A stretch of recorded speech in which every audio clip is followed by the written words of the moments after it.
Are functioning and efficient energy markets helped or hindered by democracy and democratic processes?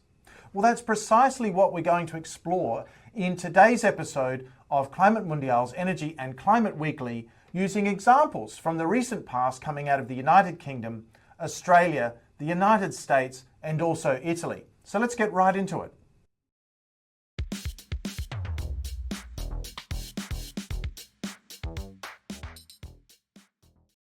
Before we get into the content proper, I'd like to take a few moments just to say thank you to all of you in the audience who've been supporting the channel until this point. So I've really appreciated your efforts to watch the videos, to comment. I really enjoy the comments as well. I take every opportunity I can to respond to those comments. So thank you very much for supporting the channel in what's effectively been its first 8 or so months of existence. If you're new to the channel and this is your first video, then I'd like to say a very warm welcome to you as well, and I hope you enjoy the content. What we're going to do going forward, and I'm pleased to announce today, a target of 500 subscribers to the channel by Christmas 2025. That is the 25th of December 2025. So if you've liked videos on this channel before and are not yet subscribed, but you would like to do so, please hit subscribe now and help us to get to that target of 500 subscriptions by the 25th of December 2025. So back to the content at hand. Let's first of all now take a look at the concept of a democracy. And in principle, a democracy is supposed to deliver a system in which members of the general public have the opportunity to make decisions regarding the overall governance of their affairs within the political boundaries, whether that be a nation state or a state within a federation, something like that. But the idea is that the democracy gives the opportunity to members of the public to make decisions. Now, it's impractical in a lot of instances for the general public to be involved on a day-to-day basis with all kinds of decisions.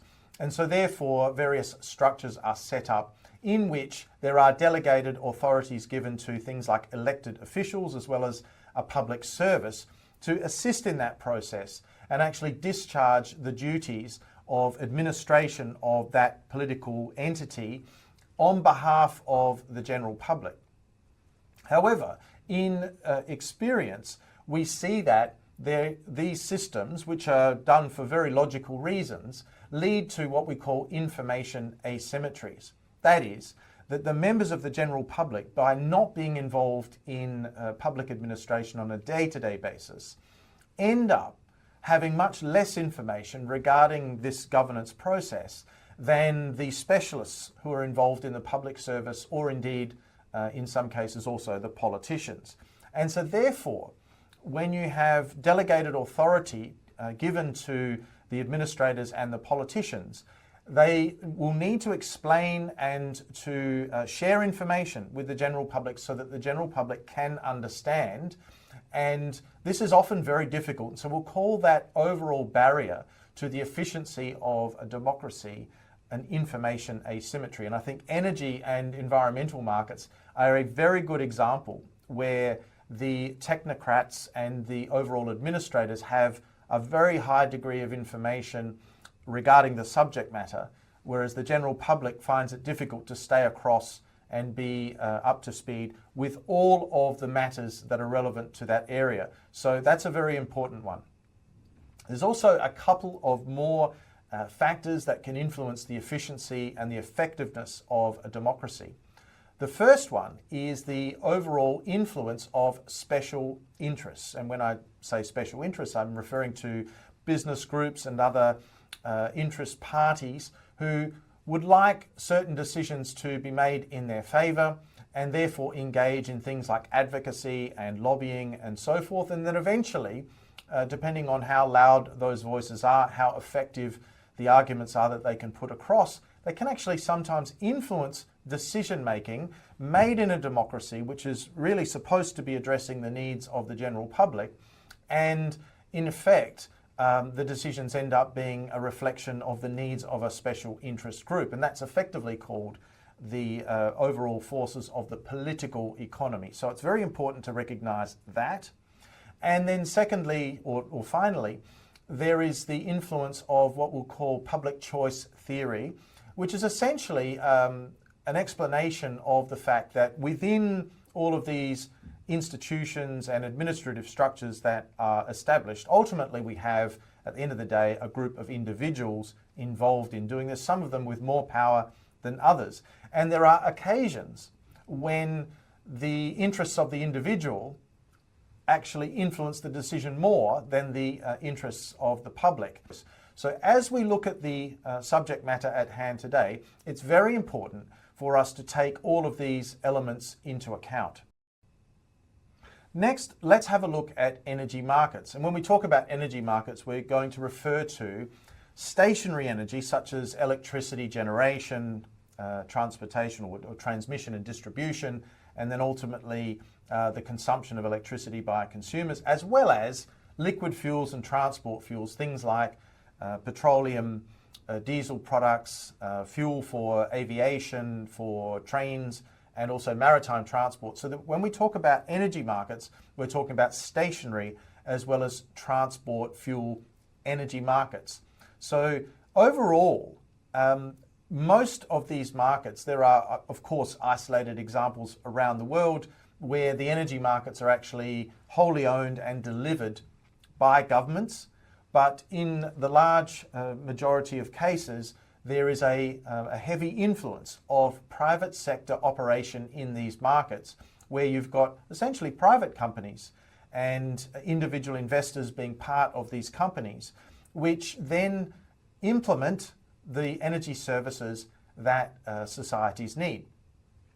And overall, when these investments are made, things like power plants, things like transmission lines and so forth, or production facilities that, and in fact also exploration activities that lead to discoveries of energy resources that can then be harvested, whether that be things like fossil fuels for power generation, as well as things like crude oil and natural gas and other resources that are used.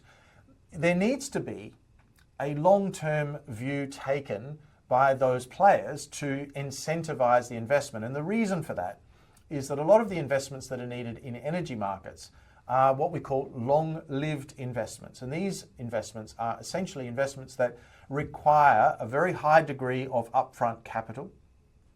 They may also require significant operating costs over time. And the actual break-even points and the points at which returns on investment can actually be delivered actually take some time. So therefore, if those investments are based around a set of public policies that actually come from, let's say, a democratic system, there needs to be a high degree of confidence in those rules staying in place for a long period of time, if in fact they have become the basis of the investment decisions that are being made. Now, in addition to that, it is also very important that once those decisions are made, that changes to those public policies and regulations and so forth do not happen abruptly, and ideally do not happen retrospectively, where investments and big decisions are made by private operators, and then only a few years later or somewhere along the line, before the project has had the opportunity to fully deliver the anticipated return, something happens that materially changes the profitability of that plant or project or activity. So from an energy markets perspective, if as a society one wants to have efficient allocations of capital by entities who know and fully understand that by allocating capital and making investments, they're taking risks, they stand to lose if the investment does not go well, but of course they want the opportunity to profit if the investment does go well, need to have regard to the regulations and policies that actually become the basis for making those investments. Now, if that's done really well, the promise of doing that is to actually deliver energy services to a society at the lowest possible cost, which together with the forces of competition, where there aren't any unnecessary barriers that prevent players from coming in and exploiting different market opportunities. This can lead to a stable investment environment where there is less risk, and as a result, the revenues from those energy developments do not have to be priced quite so high to try and attract the higher returns. This is the theory. But of course, energy markets also can be influenced the other way, where there might be additional political or regulatory risks which could negatively influence the allocations of capital. And that may lead to overall citizens and society as a whole paying more for energy than they perhaps need to. In reality, what we know is that energy markets and also environmental markets have over the years become highly politicized. And so that is quite a concern for the overall efficiency and operation of these energy markets. From a public interest perspective, it's become very popular for businesses, for citizens and others to be concerned about the overall prices of energy that they have to pay. And in fact, in combination with other things like inflation and overall cost of living pressures, things like energy costs have become a target, a political target for members of the general public who are concerned and actually often blame governments for the fact that their prices are too high. There's an expectation that it will be the government who is responsible for keeping those prices low. And to a certain extent, governments respond to that by saying, yes, there is something that we can do about it, and actually make promises to citizens, perhaps in some areas where they can do something, but in other areas where maybe it is actually a little bit out of control or out of the control of the elected officials or the administrators to actually deliver something in that regard. So the expectation coming from the public that the government would do something to reduce costs is then fed, if you like, by the fact that there are politicians and political parties who are sometimes quite comfortable making promises to address things that may or may not be in their control. And so as a result, what we can see, and this is a general statement, and we'll go into some detail with examples in a moment, but we can see that there's a general incentive created by this information asymmetry that comes essentially from the general public and is then fed by the sorts of statements from politicians that come back, where the expectation is that the government will fix the problem, but the actual cause of the problem and the nature of the solution become very, very difficult for everybody to understand. And as a result, we often hear different promises to reduce energy bills or to subsidise this or to reduce costs over here are made sometimes in ways that compromise this stable investment framework that I mentioned before, which the energy industry effectively needs. And so what you end up doing is one creates a situation where energy market operators become quite worried about the level of sophistication of both the politicians or the political processes and also the general public, but recognise that those forces can actually have an influence over the overall frameworks. So this makes for quite a tense situation.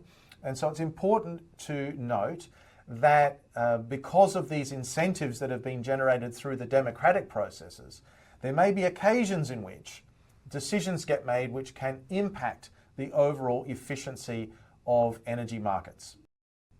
And so the first example that we're going to consider actually comes over the weekend from the United Kingdom, where we actually have the opposition party, which is the Conservative Party or the Tories, have actually proposed that if they were elected to government, they would actually embark upon a process of repealing things like the Climate Change Act and various renewable energy incentive programs, and also carbon pricing, which they've referred to as a carbon tax. And I take that to refer to the United Kingdom's emissions trading system. So there'd be this reasonably aggressive approach taken to repealing legislation which is largely environmental although part of it is designed to promote renewable energy investment, including things like wind. So there's a promotion of this idea of rolling back that legislation, repealing it, and getting rid of it, essentially, all in the name of delivering lower energy costs into the future and unlocking further supplies. Now, in the United Kingdom, this is something that's probably not going to happen in the short term, because the country operates in 5-year national election cycles. The last election was held in 2024. So the next election, unless something quite disastrous happens, will not take place until 2029. So there's still a long time to go here. But energy sector operators do need to think quite seriously about what the potential impacts would be of this type of policy continuing to be rolled out and promoted by the opposition, and what impact it could have if it were ever implemented on the sorts of investments and activities in which they are engaged. It's also worth pointing out that the United Kingdom has had various difficulties over the years, or at least the energy industry in the United Kingdom has had various difficulties caused by things like Brexit. So that is the referendum that was held in 2016, which allowed the United Kingdom then to negotiate exit from the European Union, and eventually that exit occurred in 2020. But talking of the UK emissions trading system, originally the United Kingdom was part of the European Union's emissions trading system, and so part of the agreement to leave the European Union involved carving out and separating the emissions trading system, which then resulted in a price differential between the carbon costs in the European Union versus those in the UK. Recently, earlier this year, there have been new discussions held, only a few years after the UK separated from the European Union's trading system, new discussions about linking and rejoining those markets. So 4 years later, there's now a discussion about how those markets could be reintegrated. So what we're seeing is that there is a lot of chopping and changing that has occurred historically in the UK energy markets, and also these proposals that are coming through from the opposition government relate to things that at best will probably happen in 2029 or beyond. And so we're seeing that there's a tremendous amount of uncertainty that affects very long stretches of time. So going back to that earlier concept of stable long-term investment frameworks, the irony of some of these democratic processes, and we have to say Brexit was very much a good example, because the question of membership with the European Union was actually put to the citizens via a referendum. It was a yes or no referendum. So it was one of those rare occasions where the public has direct participation in a decision, a critical decision that could affect the interests of the country. The public decided to leave. And so therefore it is very much democratically appropriate that the government would then execute on that plan. The problem is that for energy markets, it has resulted in a lot of uncertainty, a lot of chopping and changing of rules and regulations, and that cannot be an easy thing for energy sector investors to deal with. And so as a result, there's been tremendous uncertainty. There are probably also other examples where the United Kingdom in particular has had higher prices, has had to react as a government to try and subsidise or bring down the costs that consumers pay for energy. And these are all also part of the influence that democracy and public sentiment and the incentives for governments to be seen to be doing something have and impact the energy markets. So that's the first example, is that of the UK. The next example we're going to consider is actually that of Italy, which, as we've covered previously on this channel, relative to other European Union countries, is actually paying very high prices, and the highest across all the member states of the European Union for things like electricity. So Italy's had some difficulties. Just recently, a decision was taken to extend by 13 years the eventual phase out of coal-fired generation, largely because of concerns about reliability of supply in an environment where there is no coal-fired generation to provide frequency support. So the life of those assets is being extended by 13 years. And at the same time, there is a very full discussion going on within Italy that is actually promoting the idea of a nuclear energy industry to ultimately take the place of things like coal-fired generation, but to do so in a way that produces zero or at least very low emissions overall. So, and there are various reports that have been published in the last few months, one by a group called Confindustria, which is the Italian Chamber of Commerce effectively.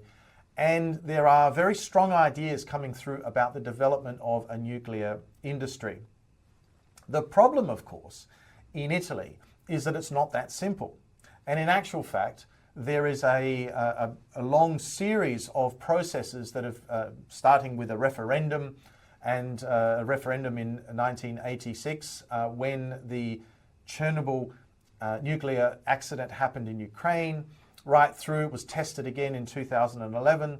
And the general public has taken the view through these referendums and various processes to become involved to actually exclude or prohibit nuclear energy because of perceptions about safety problems and so forth. So here we have, in Italy, a very good example where the industry and the investors and the technocrats, if you like, probably know and understand that nuclear technology, in particular things like small modular reactors, which I also covered on the channel recently, hold some very significant promise for Italian society as a whole.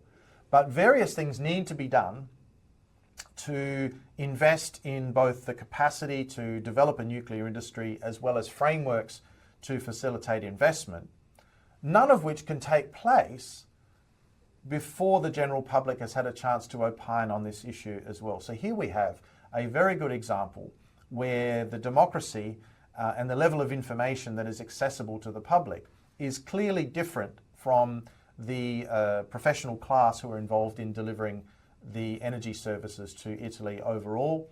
And so we have a blockage. Now, in the report by Confindustria, there was some discussion about what was needed to provide long-term and stable policy frameworks to allow this kind of development to take place.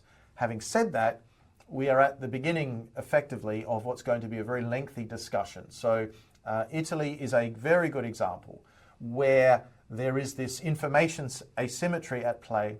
There is an industry, if you like, which is advocating for a particular type of generation, which would deliver against a lot of the objectives that they understand Italian society needs.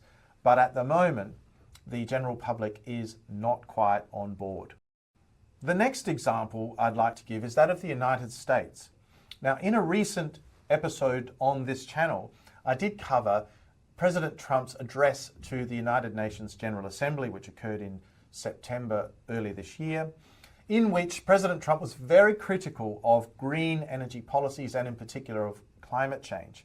Now, the issue there, which was also mentioned in the previous video, to which I'll drop a link in the description, was actually that this is such a passionate view held by President Trump, and that for sure over the next 3.5 years, it's fairly clear that the United States federal government at least will not be supporting renewables and low emission technologies in the same way that previous administrations had supported.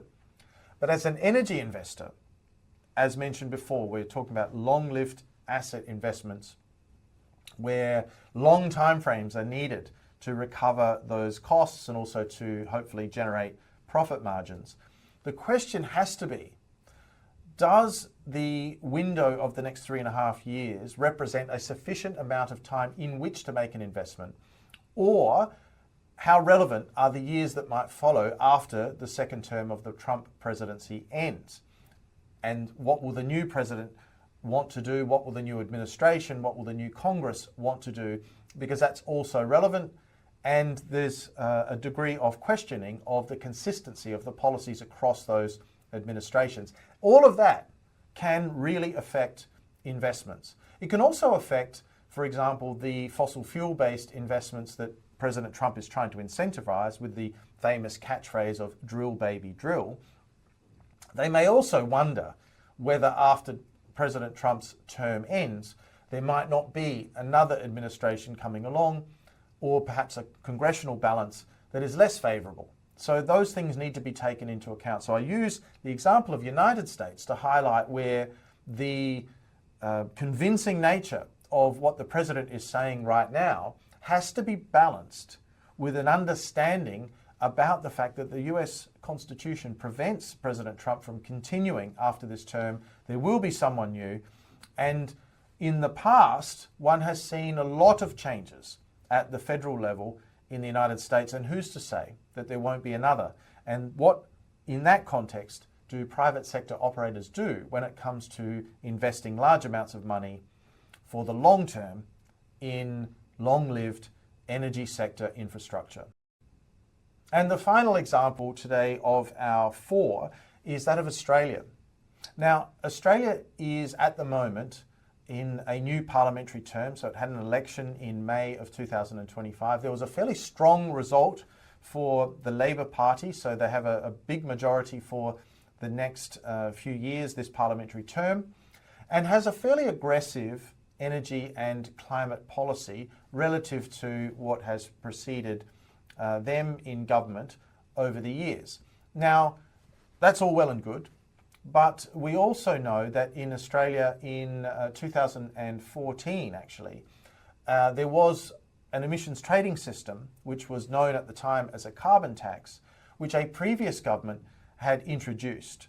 And then after a change in government in 2014, that program was actually repealed. So this is a program that actually put a price over roughly 70% of the Australian economy, and actually used any revenues that would be generated through the sale of carbon permits under that program was actually hypothecated or recycled back to citizens via tax cuts. So that program was eventually repealed when a change of government occurred and the Abbott administration came in 2014.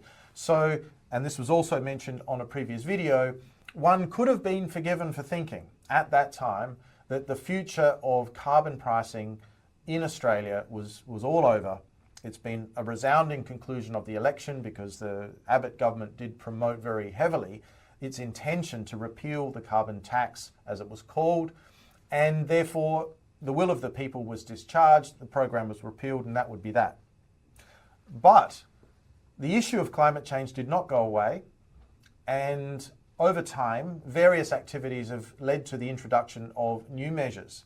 And we even now have a market-based pricing system. It's not quite as comprehensive as the original carbon pricing system, but it is very much an emissions trading style program. It's called the Safeguard Mechanism, and it covers the largest 210 or so emitters in Australia and requires that they comply with a system that on which they report emissions and then buy permits if they're over their baseline levels. So that's very much like a carbon pricing system. Slightly different in design, but that's the general approach. And this is 2025, so we're 11 years after the public had basically voted or not unanimously, but certainly in favour of a government who promised to get rid of carbon pricing. So that's the sort of wild swing, if you like, that can occur as a result of deferring to political sentiment along the way, which is perfectly legitimate if one takes into account things like democracy and the will of the people, as one mentioned before.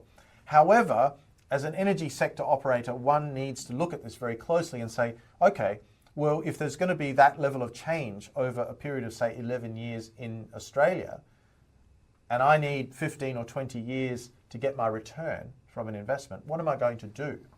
And that is the real question that is effectively created by this type of chopping and changing. Now, as a policymaker in Australia many years ago at the officials level, not at the political level, but the officials level, there used to be a very strong level of respect, even in controversial areas, especially in energy policy where I worked, of what was called not making any ex post adjustments. So ex post being literally changes to the rules after people had already made an investment. That was a very strong principle with which I worked all those years ago.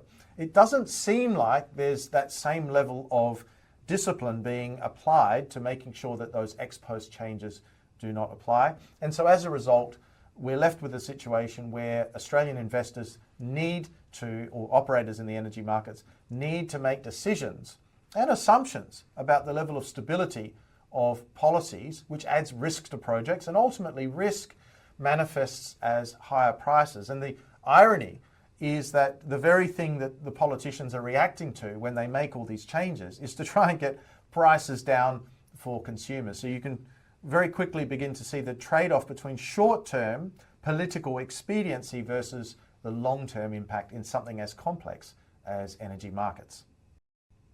And so there we have it. That's a brief summary of 4 case studies, if you like, from the UK, from Italy, from Australia, and also from the United States, whereby some of the trade-offs and the tensions between democracy, democratic processes, and outcomes deliverable by energy markets, which are largely driven by private sector investment, occur. And obviously in those examples, we can see numerous examples themselves of the factors that were mentioned at the outset earlier in this video, including things like information asymmetries that exist between the general public and also the administrators and the political operators in a particular market. There's also an information asymmetry between sometimes the regulators and the policymakers with respect to the actual energy market operators themselves. And all of this makes it very difficult for the public to be deeply engaged in something as complex as energy markets. And it does actually create this incentive from time to time for the government to intervene in energy markets and do something which may be politically expedient, but it may not necessarily provide the longer term solution that would deliver the most efficient and potentially the lowest cost solutions to the market. And also within that, we see that there is activity from the energy industry as well, advocating for certain things, which may or may not always be in the public interest, and very often they can be in the interests of the special interest group, which is essentially the forces of the political economy, which I mentioned before. So altogether, this is very complex. One principle, as I mentioned earlier, which seems to have disappeared a little bit from the overall kit bag, if you like, of the policymakers, politicians, and officials working in these areas, and also regulators, is the idea of sticking to the principle that ex post adjustments be avoided. That is, that yes, sure, the will of the people may say one thing or the other, and there can be some promises made to try and deal with that. But having a degree of respect for investment decisions that were made previously remains a fundamental principle. So my wish, if you like, when I look at these things objectively, is to see a little bit more discipline in that area return, rather than have this perception that, you know, the will of the people is this, and we're going to introduce a new rule, and we're going to backdate it, and everything's going to be changed. That is particularly unhelpful in a lot of cases for efficient and functioning energy markets, which are ultimately expected over the longer term, together with the forces of competition, to deliver reliable, sustainable, and affordable energy supplies to a given population. So that's the sum conclusion, if you like, of today's episode. But what do you think? I would like to understand more from you what you think about these forces, whether that's appropriate to have such a strong influence of public sentiment in overall energy policy, or is it too risky to allow technocrats and investment specialists to get way ahead of the general public in terms of their technological and economic understanding of the markets? So, and in fact, do you have an alternative solution? Please let me know. Make a comment below. Finally, I'd like to say and just remind everybody about the target, which is 500 subscribers for the channel by Christmas. That is the 25th of December 2025. So if you haven't already subscribed, please do so. Hit the subscribe button. And if you have enjoyed today's content, please like the video, share it with your colleagues, your family and friends. And on that note, I'd like to say thank you very much for your attention today, and I look forward to seeing you again soon in the next episode of Climate Mundial's Energy and Climate Weekly. Bye for now.